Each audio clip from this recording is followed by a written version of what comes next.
How you doing, YouTube? Matt with Massive Beer Reviews, back with yet another review. A little bit of American-born Czech style Pilsner in the form of the Vale Brewing's Coalesce. Yeah.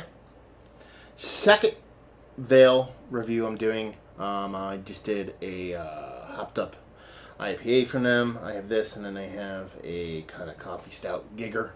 Then I'm going to jump into, actually, not too shortly after this one. So, yeah, super excited to give it a whirl. As far as what this one actually says on the can, it says Coalesce. Kooky little picture on the side there. It says, keep cold, drink today, recycle or die. Vale Brewing, Richmond, Virginia. Czech-style Pilsner, 5.5% alcohol by volume. It should be a lager, and that'd be that. This is the 14th of July. This is 11th of July. So, very fresh Pilsner. And that'd be that. Can art. I fucking love it. Second can in a row, I really dig. The can art from these guys, something about it just kind of does it for me. Let's put it that way. So, yeah, let's dive into this sucker. See what she's got. Czech Pilsner. What are we looking for here? Lager. A little bit of lager yeast. Traditional hops, if they're going like uber kind of traditional on it. Kind of spicy, bittering, maybe a little bit floral kind of hop. Czech Pilsner usually Zaz hop, but, who knows? They might be using something a bit different. Whew. Okay. Bit of bittering, a little bit of, like, weedy kind of, almost like a light struckiness, but obviously it's in a can, so that's not it. Typically you're looking for just a bit more, super clarity on it. This one is pretty damn freaking clear. It has a little bit of a haze to it. There's a little bit of cloudiness because it's super muggy in here. But yeah, definitely not on your super magnifying glass clear kind of level. Soft straw kind of hay, and that's kind of what I'm getting from there. A little bit of funky kind of strawy hayness. Kind of look to it, and head, which was there about a pinky's worth, pretty white, but it has kind of just dissipated pretty damn quickly. So does she look like a Czech Pils in a more traditional sense? No, but not too far off. I mean, a little bit of haze and whatnot. You want maybe a little bit more carbonation going on, but does she look like a Pilsner? Sure. Let's see if we can get a nose on her. Oh, okay. I just got a burst maybe of a bit of a kind of a more spicy herbally hop, because getting right up in this, I really don't get that kind of funky kind of wheatiness. Not weediness, but wheatiness. More just straight up Pilsner malt. Definitely like a soft kind of drying kind of lagery yeastiness. And I'm not getting much bittering. As a generic bittering there, it's a bit spicy, but it's nothing too crazy. So you do get a little bit of that kind of bitter from the house, but it's definitely more traditional. Nothing too crazy, no kind of cream corny, DMS-y kind of funky weirdies. It is just definitely leaning heavy on the kind of malt, Pilsner malty world of things. A little bit of, like I said, a little bit of kind of a dry, kind of yeasty vibe to it. And then, just a subtle bitterness. So, it's hot. I'm thirsty. Let's see what she's got. Cheers.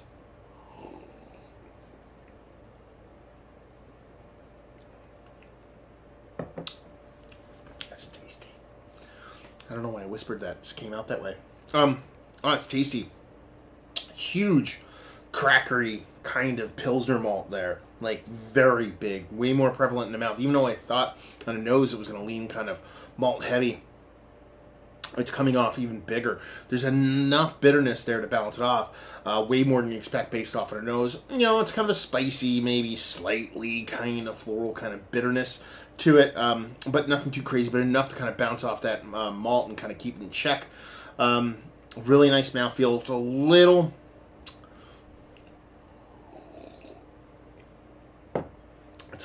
kind of denser than you'd expect, based off of it being a more, traditional, as I assume they're going for, based on, they're calling it a Czech Pilsner. A little bit denser than what you typically find in your Czech Pilsners. Usually when you get that, you get a kind of, your buttery, butterscotchy kind of cream corny things going on, but you're not really getting that. So it's more of just a kind of heftier body, probably a bit more unfiltered. or they didn't let it drop completely. I don't know, but it's a little bit of haze to it, so I'm assuming it's just coming from bits and pieces in the beer itself. Yeah, it's tasty. It's definitely comes off way bigger than its ABV. What did I say? It was 4.5, was it? Or 5.5, sorry. Definitely drinks more like a 7% beer for me. That's a good thing. A lot of times I want to go the opposite with that. I want to have these kind of, or a lot of people, I should say, not myself, want people, beers go opposite. I want a small beer to taste big, and this tastes pretty big. It sounds kind of weird to say because it is a Pilsner, but at the same time, yeah, I like it. I dig it.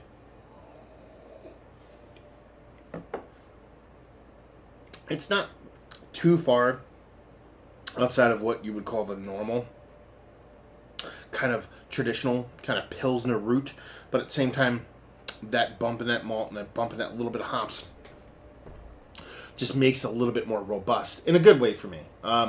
It's not so much they're going crazy with the hops or crazy with the malt. It's just, instead of, if on a scale from 1 to 11, the Czech Pilsner traditionally is at a 5, this is like a 6.5. Do you know what I mean? Just a little bit more, which kind of just makes me kind of be like, okay, a little bit tastes like a bigger beer, but it's not. Anyway, definitely tastes American. Doesn't come off traditionally kind of European or Czech, but at the same time, I don't mind that. I like a little bit of variance in my Pilsners. They can sometimes be a little bit kind of uninspiring if someone doesn't really dial it in and do it well, and they did here. There's really, like I said, there's really not much there as far as negative off flavors or anything like that. Actually, there isn't much. There isn't any. So, yeah, super tasty stuff. Let's talk about it. Is it one of the better Pilsners I've had as of late? Actually, yeah, it definitely is. I've had some ones that I would put ahead of this, but again, those ones are more kind of, you're kind of super hop this or weirded out that with additions and all kinds of adjuncts and stuff like that. This is in a more traditional sense. Yeah, it's definitely one of the better ones I've had, if not the best, actually. Should be a little bit more excited.